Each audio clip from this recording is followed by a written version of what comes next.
el pacto eterno. Y lo vamos a hacer sin olvidar lo que hemos visto en la presentación anterior respecto del propósito que Dios tenía para con Israel, para con el faraón y el pueblo egipcio. Ustedes recordarán que Jehová se le presentó a Moisés en la zarza ardiente y le declaró, le manifestó su nombre con las implicancias que él mismo conlleva. Le declaró cuál era su voluntad para con su pueblo, cuáles eran los elevados propósitos para los cuales el pueblo de Israel estaba siendo llamado, y también manifestó su voluntad para con el faraón. Y así es como nos adentramos y continuamos con la historia que hemos venido descubriendo hasta aquí. Moisés entonces vuelve a la tierra de Egipto, luego de 40 años en el desierto como pastor de ovejas, y se encuentra con su hermano Aarón. Ellos dos entonces reúnen a todos los ancianos de los hijos de Israel, y Aarón les cuenta todas las palabras que Jehová había hablado con Moisés. Y no solamente eso, sino que hizo las señales que Dios le había dado que hiciera. Y el pueblo, nos dice la Biblia, creyó a las palabras y se postraron y adoraron a Dios. Así comienza un proceso de reforma religiosa en el pueblo de Israel con la venida de Moisés. Habiendo hablado con los ancianos, ahora era el turno de hablar con el faraón. Y habíamos comentado esta parte en la presentación anterior, sin embargo leeremos el versículo para recordar. Se encuentra en Éxodo capítulo 5, versículo 1, que dice: Después Moisés y Aarón entraron a la presencia de Faraón y le dijeron: Jehová el Dios de Israel dice así: Deja ir a mi pueblo a celebrarme fiesta en el desierto. Y Faraón respondió: ¿Quién es Jehová para que yo oiga su voz y deje ir a Israel? Yo no conozco a Jehová ni tampoco dejaré ir a Israel. Y ellos dijeron: El Dios de los hebreos nos ha encontrado. Iremos pues ahora camino de 3 días por el desierto, y ofreceremos sacrificios a Jehová nuestro Dios, para que no venga sobre nosotros con peste o con espada. El faraón se niega a escuchar el pedido de Moisés, desconociendo a Jehová y no deseando escuchar su voz. Y aquí recordamos lo importante que es esto dentro del contexto de lo que venimos presentando en esta serie. Todo lo que Dios pedía a su pueblo, todo y lo único que siempre pidió, fue que se oyere su voz y de que se atesoraran sus palabras. Sin embargo, vemos aquí en el faraón el principio del endurecimiento de su corazón. No quiso escuchar las palabras de Jehová. Cerró sus oídos y endureció su corazón. Este principio de endurecimiento del corazón lo llevó en un tren de acontecimientos que recién terminó en el fondo del Mar Rojo. El mensaje dado al faraón trae como primera consecuencia un endurecimiento en la opresión que sufre el pueblo de Israel. Leemos en el versículo 4 un poquito más adelante ahí, que dice que entonces el rey de Egipto les dijo: Moisés y Aarón, ¿por qué hacéis cesar al pueblo de su trabajo? Volved a vuestras tareas. Dijo también Faraón: He aquí el pueblo de la tierra es ahora mucho, y vosotros les hacéis cesar de sus tareas. Y mandó Faraón aquel mismo día a los cuadrilleros del pueblo que lo tenían a su cargo y a sus capataces, diciendo: De aquí en adelante no daréis paja al pueblo para hacer ladrillo, como hasta ahora. Vayan ellos y recojan por sí mismos la paja. Notamos dentro de lo que dice el faraón que ahora, como resultado del mensaje de Moisés, el pueblo reposa de sus tareas. Esta palabra cesar o reposar es la raíz de la palabra sábado, en donde se denota que ellos cesan de sus actividades. Entendemos así entonces que una de las primeras reformas que se hacen para preparar al pueblo para salir de la esclavitud y entrar en la tierra prometida consiste en cesar de las obras, consiste en descansar, en guardar el séptimo día de reposo. Así adoraron a Dios. Y lo que hace el faraón dada esta situación es darle más trabajo como para asegurarse que también el sábado estuvieran ocupados, teniéndose ahora que además de cumplir con la misma cuota de ladrillos, buscarse ellos mismos la paja para hacer el ladrillo. La demanda de cada día, así incrementada, al no poder ser cumplida, muestra que Una de dos, o ellos ya estaban al límite o muy cerca del límite de su capacidad de tareas, o que la tarea adicional era desproporcionada, y ante esta falta en cumplir con los objetivos, el pueblo comienza a ser azotado.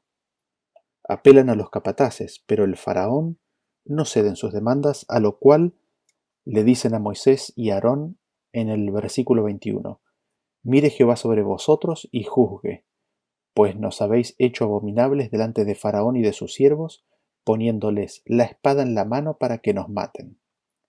A esto, Moisés se vuelve al Señor y le pregunta al respecto, manifestando el mismo duda y un poco de impaciencia.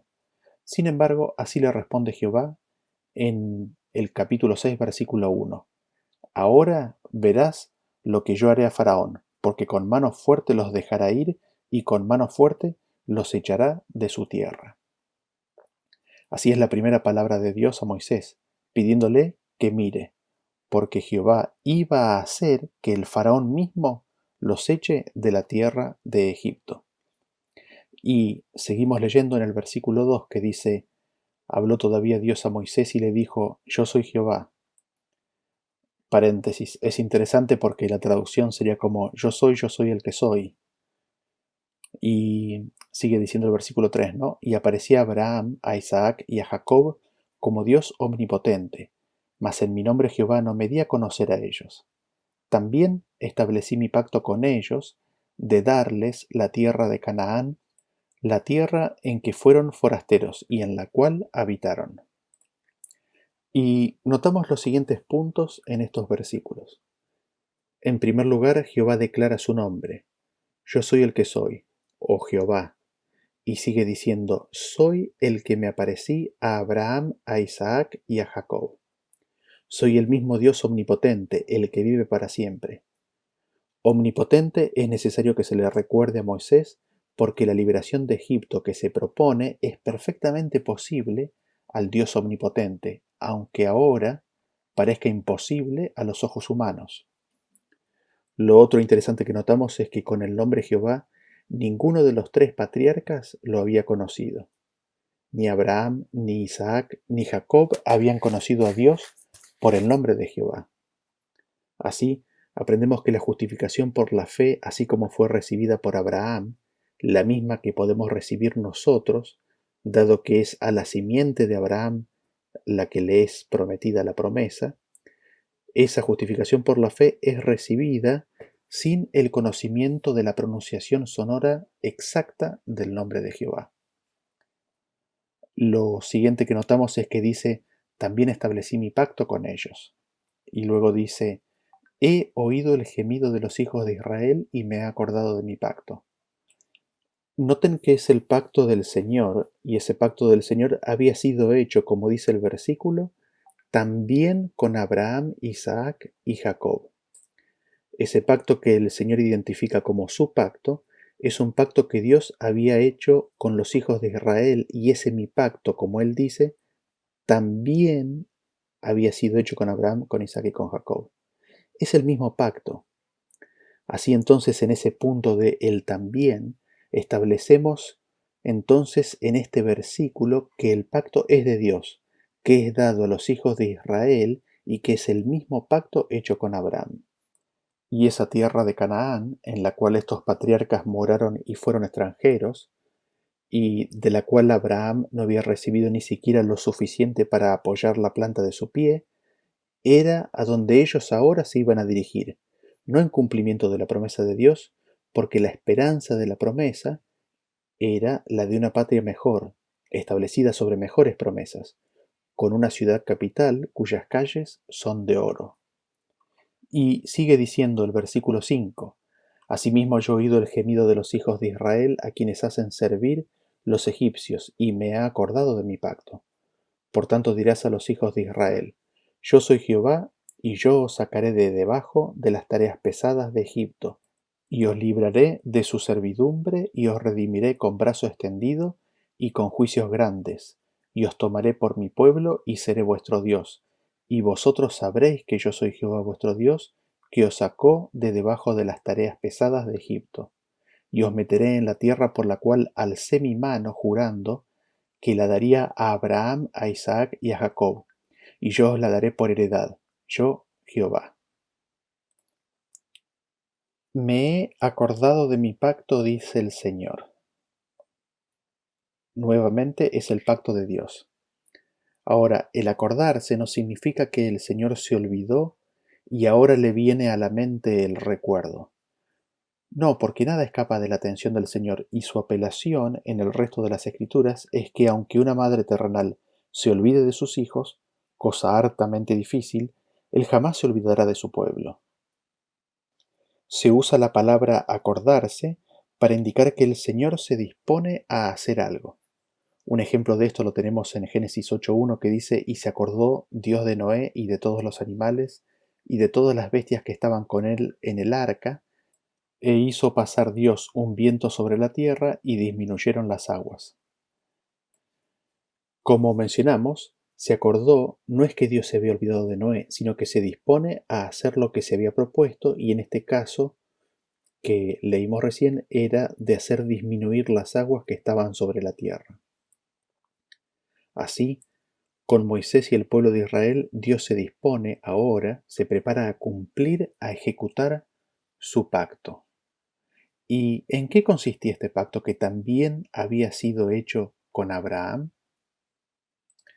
Recordemos brevemente este pacto que Dios hizo con Abraham para ver qué es lo que Dios se proponía hacer con su pueblo y qué es lo que pensaba cumplir a su pueblo, ¿no? A Abraham Dios lo llama, le hace un llamado, le dice: vete de tu tierra, salí de la zona de influencia de Babilonia, salí de ahí y ve a una tierra que te mostraré, y voy a hacer de ti una nación grande, porque de ti saldrá la simiente prometida, Cristo, y a esa simiente, a Cristo, le daré esta tierra, todo lo que ves, la tierra entera. Se la daré renovada, es decir, hecha nueva, y te la daré para siempre. Y a todos los que acepten a tu simiente, a Cristo, y que sean revestidos de Cristo, vendrán a ser uno con Cristo, y tanto a Él como a ti y a la gran multitud que acepte a Cristo, les daré la vida eterna y una nueva tierra en la cual morarán para siempre. En la aceptación de la palabra de Dios, en la aceptación de Cristo, en guardar su palabra y atesorarla, se asegura el perdón de los pecados y la gracia y el poder para poder caminar con Dios. Eso fue lo que Dios le prometió a Abraham. Así, Dios le predicó el Evangelio a Abraham, y Abraham oyó la voz de Dios y guardó y atesoró su palabra. Y así vemos que es ese mismo pacto el que Dios se propone ahora a ejecutar en Israel. Dios se propone cumplir sus promesas con el pueblo y en el pueblo de Israel. De esta manera, la revelación de Jesucristo, la predicación del Evangelio a todo el mundo y la resurrección de Abraham y de todos los que son de Cristo es anunciada como ocurriendo próximamente y por medio de Israel. Era evidente que no era necesario la participación del faraón para que el nombre, la gloria de Dios, sea revelada por toda la tierra, a pesar de que el plan original de Dios era de que el faraón sí pudiera participar de esa tarea. Tan solo hacían falta 144.000 de Israel. Y que Dios se dispone a cumplir todo esto se detalla en los siguientes versículos, donde Él les declara lo que se prepara para hacer. ¿Qué es lo que va a hacer el Señor? Notemos aquí las declaraciones y las promesas del Señor. En primer lugar, Él dice: yo soy Jehová. En segundo lugar, dice: yo os sacaré de las tareas pesadas de Egipto. En tercer lugar, yo os libraré de servidumbre. En cuarto lugar, yo os redimiré con brazo extendido y juicios grandes. En quinto lugar, yo os tomaré por mi pueblo y seré vuestro Dios, y vosotros sabréis y conoceréis que yo soy Jehová vuestro Dios. En sexto lugar, yo os meteré en la tierra que prometí, jurando a Abraham, Isaac y Jacob, yo os la daré. Y en séptimo y último lugar, yo Jehová. Vean ustedes aquí 7 veces Dios o Jehová empieza diciendo yo, aunque algunos de ellos no están explícitos, pero sí están implícitos. 7 veces en las cuales Dios en primera persona se identifica. y da su palabra, su promesa. Y aquí vemos las promesas de Dios. Es Dios el que iba a hacer todo esto. No era trabajo de los israelitas cumplir las promesas de Dios, sino simplemente decir sí y amén. Esa era obra de Dios. Un punto importante aquí, Dios les promete que los va a tomar como pueblo y Él iba a ser su Dios y ellos iban a saber y conocer que Él es Jehová, el Dios de ellos. Y les prometió de que Él los iba a meter en la tierra que le prometió a Abraham. Como hemos visto, esta tierra es la tierra nueva restaurada. Y Dios les promete que los va a meter en esa tierra. Pero, ¿qué implicancias tiene que Dios los iba a tomar como su pueblo e iba a ser su Dios y de que el pueblo iba a saber y conocer que Jehová es su Dios? ¿Qué implicancias tiene ese punto específico dentro de las promesas de Dios? Leamos Hebreos capítulo 8 a partir del versículo 10 para comprender ese punto en particular. Dice: Por lo cual este es el pacto que haré con la casa de Israel después de aquellos días, dice el Señor. Pondré mis leyes en la mente de ellos y sobre su corazón las escribiré, y seré a ellos por Dios y ellos me serán a mí por pueblo. Y ninguno enseñará a su prójimo, ni ninguno a su hermano diciendo conoce al Señor, porque todos me conocerán, desde el menor hasta el mayor de ellos, porque seré propicio a sus injusticias y nunca más me acordaré de sus pecados y de sus iniquidades. Así, establecemos en este punto que la obra de Dios de poner en nuestras mentes y corazones su ley, la obra de que venga a ser Dios de su pueblo y que su pueblo lo conozca, es el pacto de Dios, es el pacto nuevo. El conocimiento de Dios y Dios viniendo a ser el Dios del pueblo es una consecuencia del pueblo no resistiéndose y recibiendo la ley y la palabra de Dios en sus mentes y corazones. Así, cuando leemos que Dios le dice al pueblo de Israel por medio de Moisés de que Él iba a hacer que lo conozcan y de que Él iba a hacer que Dios venga a ser su Dios, allí, en esa palabra, les estaba prometiendo su propio pacto, el pacto nuevo. Dios les iba a perdonar sus pecados e iniquidades y les iba a dar su espíritu y por medio de su espíritu iba a grabar su ley en sus corazones y al hacer esto, iban a conocer realmente a Dios. Esto se proponía ser Dios para con ellos. Esa es la promesa que ellos reciben de que Dios iba a hacer al liberarlos de la opresión de Egipto. Es la liberación espiritual lo que Dios les promete en este punto en particular. ¿Y cómo reacciona el pueblo de Israel?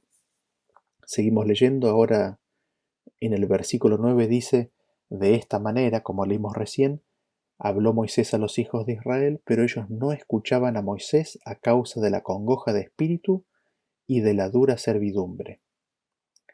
Ahí vemos que el pueblo no escucha el mensaje de Dios. Por causa de la dura servidumbre y la congoja de espíritu, no escuchan lo que Dios les promete por medio de Moisés. Y aquí vemos ya una primera señal de que el pueblo de Israel presenta síntomas de rebeldía. Al pueblo de Israel le cuesta escuchar al Señor en sus palabras, dada la situación en la que estaban, y el Señor pacientemente sigue con ellos para ponerlos en una condición mucho más ventajosa y favorable en la cual ellos puedan recibir el pacto. Habiendo así recibido la palabra y promesa de Dios, nuevamente los envía a que hablen ahora con el faraón. Dado que el faraón no quería escuchar a Jehová, Moisés y Aarón van a mostrarle las señales que el Señor les había dado. Sin embargo, los magos repitieron las señales hechas por Aarón, quedando de todas maneras evidente que en Jehová había un poder superior, dado que la vara hecha víbora de Aarón devoró a las demás. A pesar de esto, el faraón endureció su corazón. Siendo esto así, Dios envía nuevamente a Moisés y Aarón y vemos la primera plaga, en la cual el río devuelve la sangre de los niños arrojados en ella. Y el mensaje para el faraón es: deja ir a mi pueblo, hasta ahora no me has querido ir. En esto conocerás que yo soy Jehová. Los hechiceros también replican dicha señal, y el faraón endurece su corazón. Luego de haber pasado 7 días, vuelve un mensaje de Dios para el faraón, diciendo: deja ir a mi pueblo, y si no lo dejas ir, he aquí ranas llenarán la tierra. Los hechiceros, como si faltaran ranas, hicieron lo mismo. Sin embargo, en esta ocasión el faraón, después de esta plaga, reconoce a Jehová. Miren ustedes cómo está descrito en Éxodo capítulo 8, el versículo 8. Dice que entonces Faraón llamó a Moisés y a Aarón y les dijo: orad a Jehová para que quite las ranas de mí y de mi pueblo, y dejaré ir a tu pueblo para que ofrezca sacrificios a Jehová. Faraón reconoce la existencia y nombra a Dios por su nombre, y pide que se le quite la plaga. Promete adicionalmente que va a dejar ir al pueblo. Dios cumple su palabra, a pesar de lo cual, como Dios había dicho o predicho, el faraón endureció su corazón. El texto claramente dice que fue el faraón el que endureció su corazón y no dejó salir al pueblo. Aquí tenemos en el faraón la manifestación del hombre carnal, el sí y el no presto, la palabra o promesa del hombre en lo que Dios se refiere que es inestable y la cual el hombre es incapaz de cumplir. Viene consecuentemente la siguiente plaga, que es la de los piojos, y que los hechiceros ya no pueden repetir. Y ellos ahí reconocen que este es dedo de Dios. El faraón endurece su corazón y viene la siguiente plaga, la de las moscas. En esta plaga Dios libra de la misma al pueblo de Israel que moraba en la tierra de Gosén, para que esto mismo se constituyera en señal de que Jehová es Dios sobre la tierra. Esta señal también era una lección objetiva de que en las decisiones del faraón él estaba alejando y cerrando la puerta de la redención para el pueblo egipcio. Esta separación, esta liberación del pueblo de Israel en las plagas se empieza a dar en todas las siguientes plagas, y esto le es declarado al faraón en esa plaga. Así, la tierra se llenó de moscas molestísimas, y el faraón promete dejar ir al pueblo con la condición de que no vayan más lejos de 3 días de a pie en el desierto, y bajo esa promesa y condición, la plaga desaparece. Y conocemos la historia de que el faraón endurece su corazón. En ese sentido, vemos lo que habíamos mencionado anteriormente. El versículo dice que Dios iba a endurecer el corazón. ¿Y cómo lo hace? Lo hace al enviarle su palabra mostrando misericordia.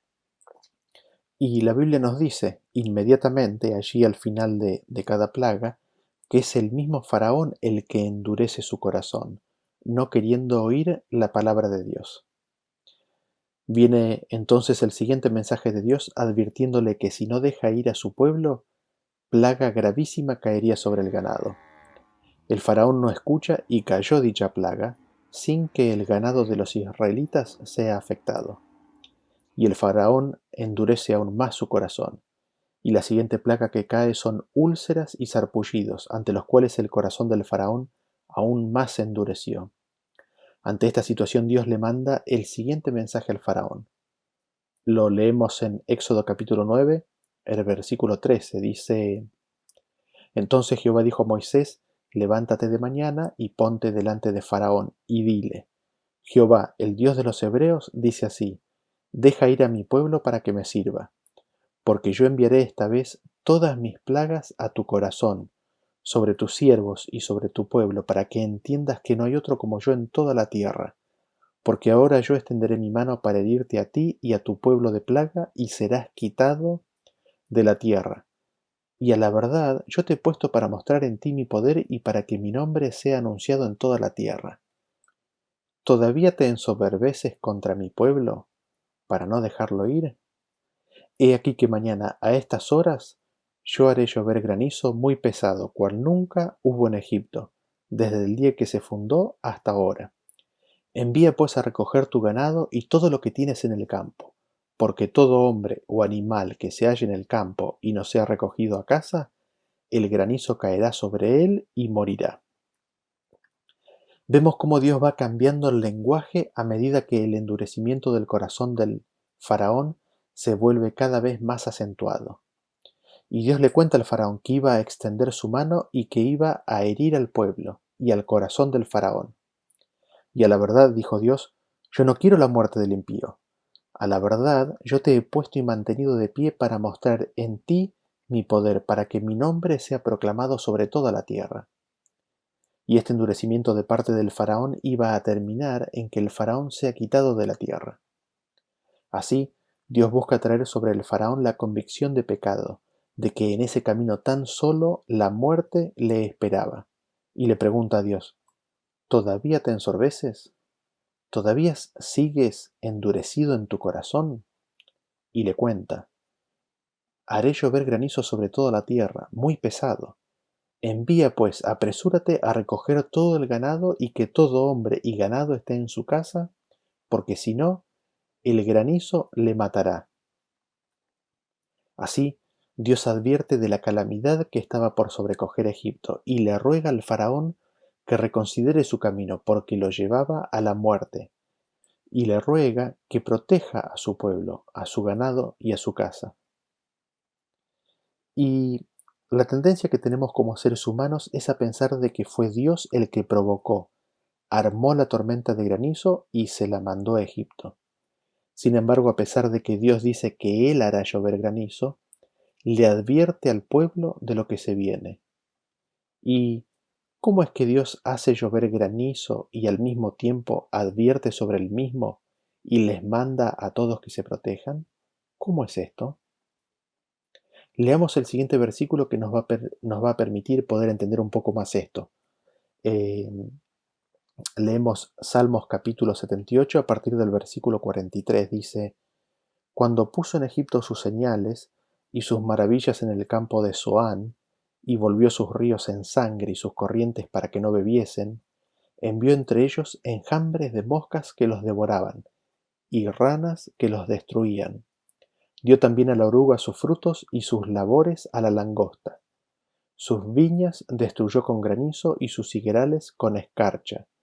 Entregó al pedrisco sus bestias y sus ganados a los rayos, y envió sobre ellos el ardor de su ira, enojo, indignación y angustia, un ejército de ángeles destructores. En la descripción de todas estas plagas, vemos que Dios envía sobre ellos el ardor de su ira, enojo, indignación y angustia.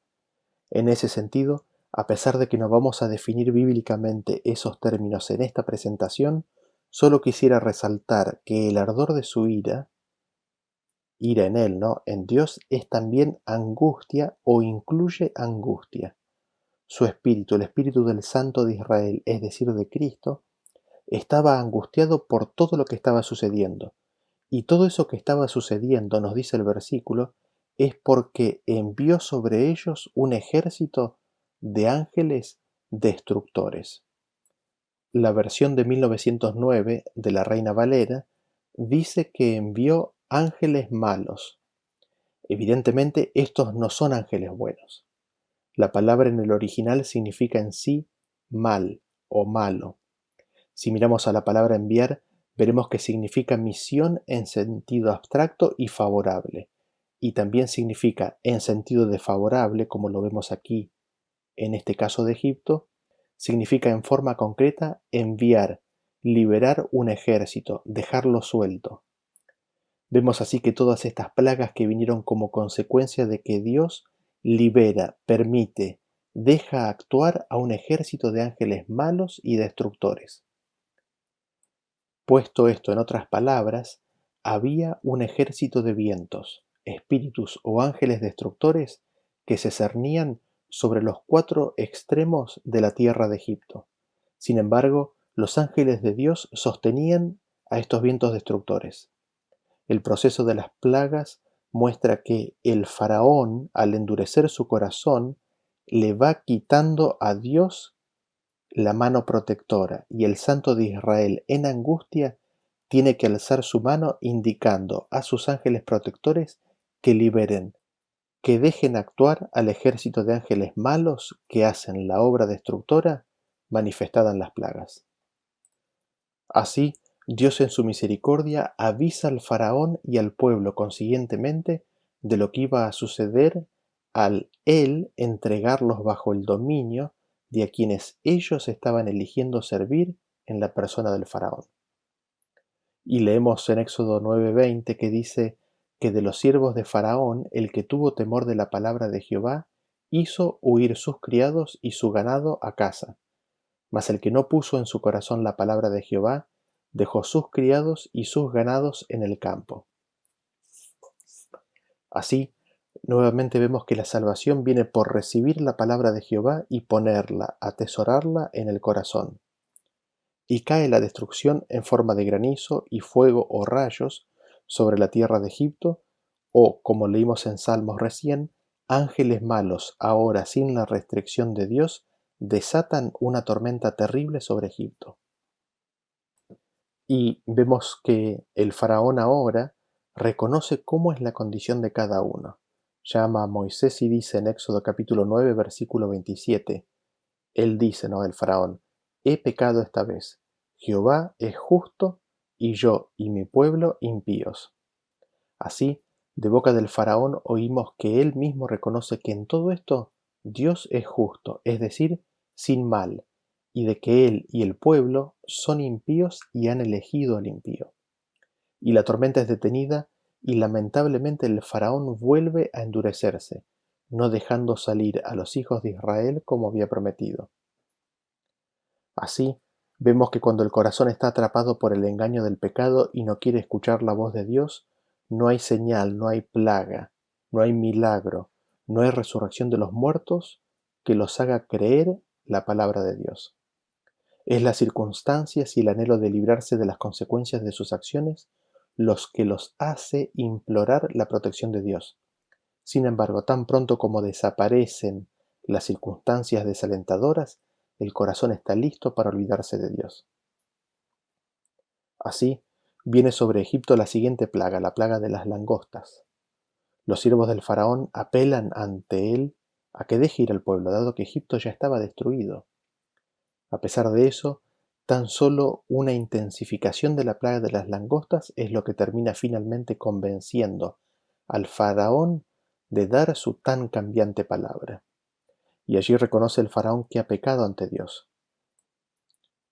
Quita Dios la plaga, pero el faraón vuelve a endurecer su corazón y no deja salir a Israel. Así se manifiesta la siguiente plaga, la plaga de la oscuridad, que viene a ser una declaración manifiesta de que en la tierra de Egipto Jesús, que es la luz que alumbra a este mundo, estaba siendo expulsado. Esa luz que alumbra a cada hombre, es decir, que alumbraba también al faraón y a cada egipcio, estaba siendo apagada. Y es ahí en esa plaga cuando el faraón advierte a Moisés que la próxima vez que viere su rostro moriría, cortando así el medio por Dios establecido para comunicarse con él.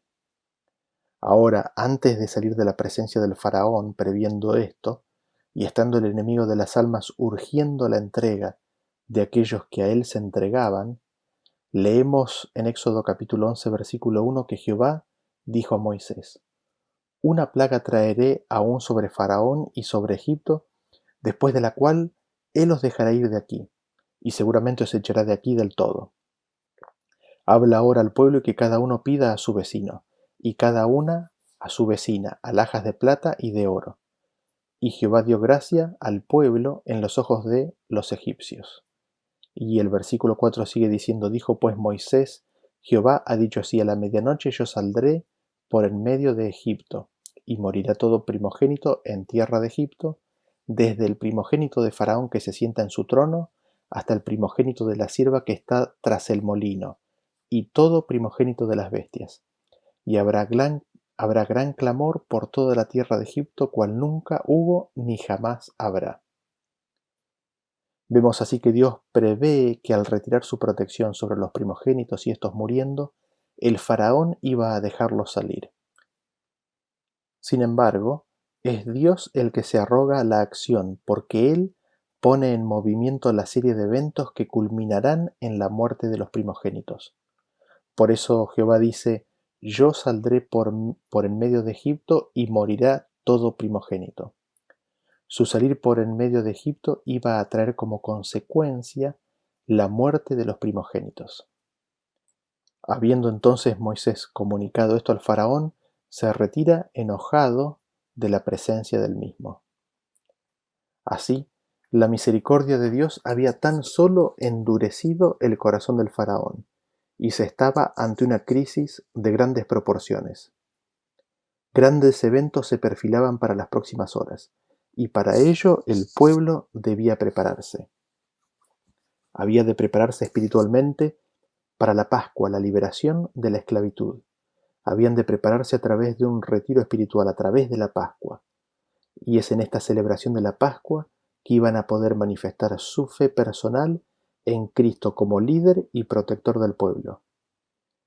Iban a poder manifestar su fe, y era esa fe la que los iba a proteger de la calamidad venidera.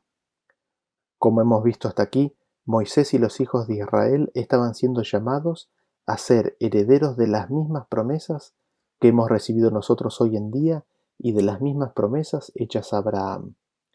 Y dichas promesas eran tan solo posibles en Cristo y por medio de Cristo, tanto como para nosotros. Y dichas promesas habían de ser recibidas por medio de la fe en Cristo. Cristo, tanto en aquella época como hoy, es la verdadera y la única cabeza de su iglesia. Y la iglesia, a través de todos los tiempos, con la sola excepción de sus 3 años y medio de ministerio en la tierra, siempre tuvo la presencia invisible de Cristo como su líder. Tanto en aquellos días como hoy, es la presencia invisible de Cristo la que dirige a su pueblo. Y ellos iban a manifestar fe en Cristo mediante la celebración de la Pascua. Esta iba a ser su última noche en Egipto. Así leemos en Éxodo a partir del versículo 1 que dice: Habló Jehová a Moisés y a Aarón en la tierra de Egipto diciendo: Este mes os será principio de los meses, para vosotros será el primero en los meses del año. Hablad a toda la congregación de Israel diciendo: En el día 10 de este mes tómese cada uno un cordero según las familias de los padres, un cordero por familia. Mas si la familia fuere tan pequeña que no baste para comer el cordero, entonces él y su vecino inmediato a su casa tomarán uno según el número de las personas, conforme al comer de cada hombre. Haréis la cuenta sobre el cordero. El animal será sin defecto, macho de un año, lo tomaréis de las ovejas o de las cabras, y lo guardaréis hasta el día 14 de este mes, y lo inmolará toda la congregación del pueblo de Israel entre las 2 tardes. Y tomarán de la sangre y la pondrán en los 2 postes y en el dintel de las casas en que lo han de comer. Y aquella noche comerán la carne asada al fuego y panes sin levadura, con hierbas amargas lo comerán. Y sigue en el versículo 11: y lo comeréis así, ceñidos vuestros lomos, vuestro calzado en vuestros pies, y vuestro bordón en vuestra mano, y lo comeréis apresuradamente. Es la Pascua de Jehová. Pues yo pasaré aquella noche por la tierra de Egipto, y heriré a todo primogénito en la tierra de Egipto, así de los hombres como de las bestias, y ejecutaré mis juicios en todos los dioses de Egipto. Yo Jehová. Y la sangre os será por señal en las casas donde vosotros estéis, y veré la sangre y pasaré de vosotros, y no habrá en vosotros plaga de mortandad cuando hiera la tierra de Egipto. Notemos varios aspectos de este pasaje. En primer lugar, iban a tomarse un cordero de un año, macho, sin defecto, símbolo de Cristo. Dicho cordero sería separado en cada familia el día 10. El día 14 lo inmolará la congregación entre las 2 tardes, esto es después de la mañana, pero antes de la puesta del sol. Iban a tomar de la sangre y la iban a poner en los 2 postes y en el dintel de las casas de aquellos que iban a comer del cordero. En segundo lugar, notamos que la sangre del cordero derramado no los iba a salvar. La sangre derramada y luego aplicada a los postes y al dintel de la casa eran tan solo una señal. Esto, como leemos, les fue explicado. No era la sangre del cordero lo que los iba a salvar, dado que era tan solo una señal, una marca. Dicha sangre del cordero aplicada a los postes y dinteles eran tan solo la señal y la marca de su fe en Cristo Jesús como su Salvador. Porque así nos declaran las Escrituras. En 1 de Pedro 1:18 dice: sabiendo que fuisteis rescatados de vuestra vana manera de vivir, la cual recibisteis de vuestros padres, no con cosas corruptibles como oro o plata, sino con la sangre preciosa de Cristo, como de un cordero sin mancha y sin contaminación. Y leemos en 1 Corintios 5:7: porque nuestra Pascua, que es Cristo, ya fue sacrificada por nosotros. Vemos así entonces que la sangre del cordero en los dinteles era la señal de la fe en el Cordero de Dios.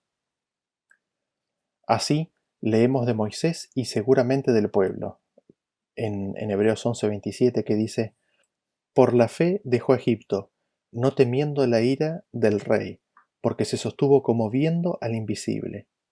Por la fe celebró la Pascua y la aspersión de la sangre, para que el que destruía a los primogénitos no los tocase a ellos.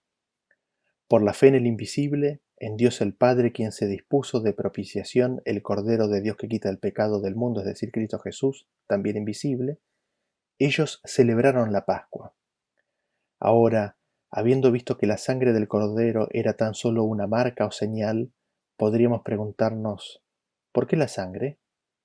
El Cordero, aparte de ser símbolo de Cristo, ¿de qué era señal más específicamente la sangre? Nosotros leemos en Levítico 17:11 que dice que la vida de la carne en la sangre está. Así, la sangre del Cordero viene a ser la señal de la vida inmaculada de Cristo. Es en su sangre, en su vida, que tenemos redención para perdón de pecados. La vida de Cristo es la que nos limpia de todo pecado. La vida de Cristo, como habíamos cubierto anteriormente, es la justicia de Dios. La sangre sale del corazón y del corazón mana la vida. La ley de Dios estaba grabada en su corazón, en el corazón de Cristo, manifestando así la perfecta justicia de Dios. Por eso, hablando de Jesús, leemos en Salmos 48 que dice: el hacer tu voluntad, Dios mío, me ha agradado, y tu ley está en medio de mi corazón. He anunciado justicia en grande congregación. He aquí no refrené mis labios. Jehová, tú lo sabes. No encubrí tu justicia dentro de mi corazón. He publicado tu fidelidad y tu salvación. No oculté tu misericordia y tu verdad en grande asamblea. Así, la ley de Dios estaba grabada, guardada, atesorada en el corazón de Cristo. Y Él se deleita en hacer la voluntad del Padre. Dicha ley es la justicia de Dios guardada en su corazón, y mana del corazón. Así, la aplicación de la sangre del Cordero a los postes y el dintel de la puerta es la aplicación de la vida de Cristo que emana de su corazón. Aplicar la sangre del Cordero significa, como les fue explicado a los israelitas, la aceptación de la vida de Cristo manifestando la justicia de Dios, la aceptación y atesoramiento de la palabra de Dios en el corazón. Así leemos entonces en Deuteronomio 6, a partir del versículo 4, que dice: Oye Israel, Jehová nuestro Dios, Jehová uno es. Y amarás a Jehová tu Dios con todo tu corazón y de toda tu alma y con todas tus fuerzas. Y estas palabras que yo te mando hoy estarán sobre tu corazón, y las repetirás a tus hijos, y hablarás de ellas estando en tu casa y andando por el camino, y al acostarte y cuando te levantes. Y las atarás como una señal en tu mano, y estarán como frontales entre tus ojos, y las escribirás en los postes de tu casa y en tus puertas.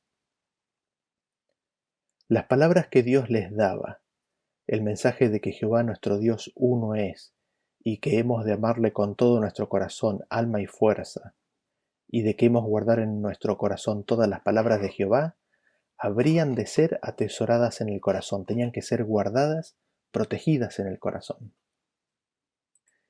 Y esta acción era señalada o significada en tenerlas en las manos, entre los ojos, y en escribirlas en los postes y dinteles de las puertas.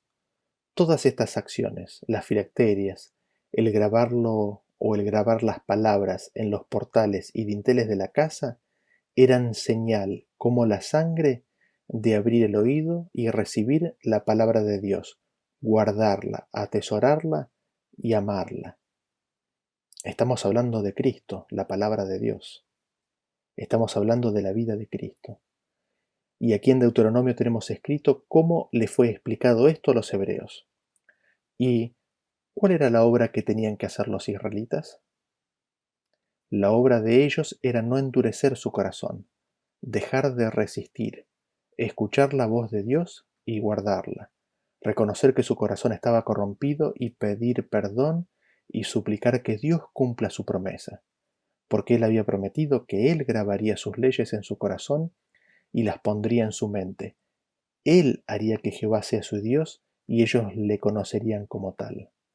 Así vemos que la obra del pueblo de Israel era manifestar fe en Cristo, recibirle, recibir su palabra y no endurecer su corazón. Y esa obra ellos señalaron querer recibir al pintar los postes y dintel de su casa. Así, su fe manifestada en pintar con sangre la entrada de sus casas era la señal de que querían ser libres de pecado. Era la señal de que en esa casa se comía el cordero. Y nos podríamos preguntar, ¿cómo? Lo leemos en Juan 6 a partir del versículo 52. Dice, entonces los judíos contendían entre sí diciendo, ¿cómo puede éste darnos a comer su carne? Jesús les dijo, de cierto os digo, si no coméis la carne del Hijo del Hombre y bebéis su sangre, no tenéis vida en vosotros. El que come mi carne y bebe mi sangre tiene vida eterna, y yo le resucitaré en el día postrero. Porque mi carne es verdadera comida y mi sangre es verdadera bebida. El que come mi carne y bebe mi sangre, en mí permanece y yo en él. El Espíritu, y ahí salté al versículo 63, es el que da vida. La carne para nada aprovecha. Las palabras que yo os he hablado son espíritu y son vida. Así, recibiendo a Cristo y atesorando sus palabras, recibimos de su espíritu. De eso es señal el comer el cordero y pintar los marcos de la puerta. Así, vemos que el evangelio que Jesús le dio a la multitud y a los discípulos fue el mismo que le fue dado a los israelitas que estaban listos para salir de Egipto, porque la fuente y el maestro es el mismo, es Cristo Jesús. Siendo que Cristo es el mismo ayer, hoy y por los siglos, repite la enseñanza cuando nos dice a partir de Lucas 22:15, cuánto he deseado comer con vosotros esta Pascua antes que padezca, porque os digo que no la comeré más hasta que se cumpla en el reino de Dios. Y habiendo tomado la copa, dio gracias y dijo, tomad esto y repartidlo entre vosotros, porque os digo que no beberé más del fruto de la vid hasta que el reino de Dios venga. Y tomó el pan y dio gracias y lo partió y les dio, diciendo, esto es mi cuerpo, que por vosotros es dado, haced esto en memoria de mí. De igual manera, después de que hubo cenado, tomó la copa, diciendo, esta copa es el nuevo pacto en mi sangre que por vosotros se derrama. Así, vemos que el Evangelio predicado en Egipto, liberación del pecado para todo Israel. El Cordero Pascual iba a morir, pero no bastaba con eso. Había que rociar los marcos de la puerta.